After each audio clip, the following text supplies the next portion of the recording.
myslím, že mám v tom úplne jasno. Ja by som chcel vidieť obdobie starého Ríma a chcel by som vidieť Cezara, Cicera a chcel by som vidieť rokovanie rímskeho parlamentu.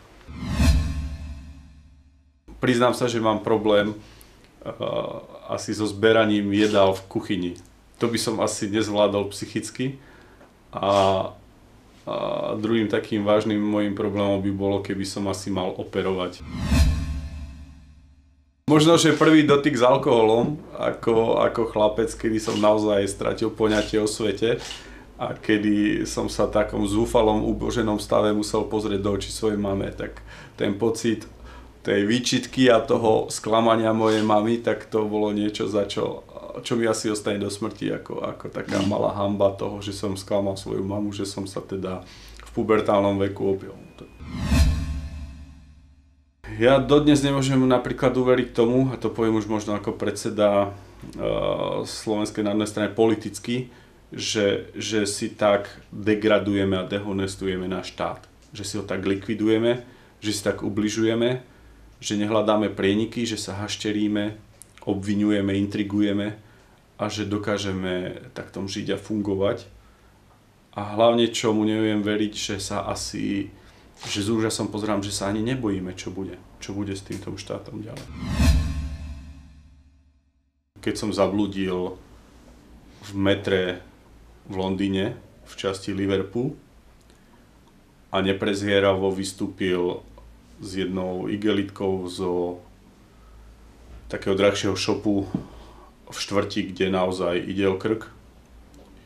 A veľmi sa modlil, aby veľmi rýchlo išiel ďalší vlak, ale som odtiaľ odišiel. Ten pohľad, ktorý som si myslel, že hádam, je len v amerických filmoch, kedy jedna stanica metra delí obrovský životnú úroveň ľudí, kedy zo dňa na deň vidíš, teda zo stanice na stanicu vidíš obrovský priepas, rozdiel hodnôt a bojí sa naozaj existenčne, nebojím sa povedať o život, tak tam by som sa nechcel vrátiť.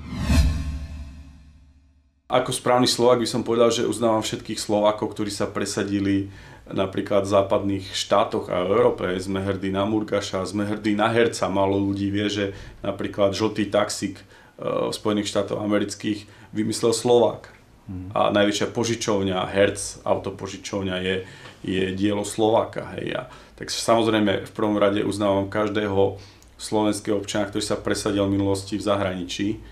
A ľudsky uznávam každého, kto tomuto národu zo zahraničia fandí a pomáha. Len žiaľ Bohu musím konštatovať, že dnes je obdobie sebectva národov.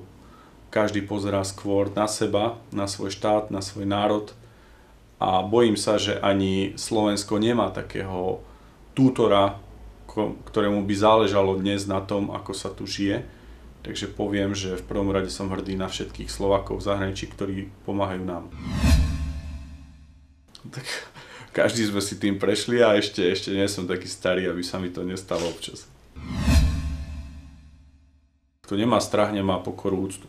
Strach je obsiahnutý aj, ako právnik poviem, v rôznej úrovni zákonov. Hovorí sa, že keď je zlý zákon, miera strachu človeka voči nemu alebo miera strachu spoločnosti je veľmi veľká.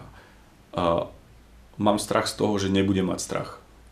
Aby som to vysvetlil, mať strach je prirodzené.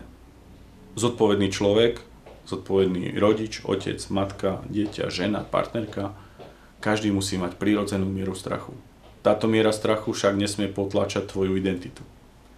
Takže tak, ako som povedal, mám strach, aby som raz nemal strach. Teda, aby som ostal normálny.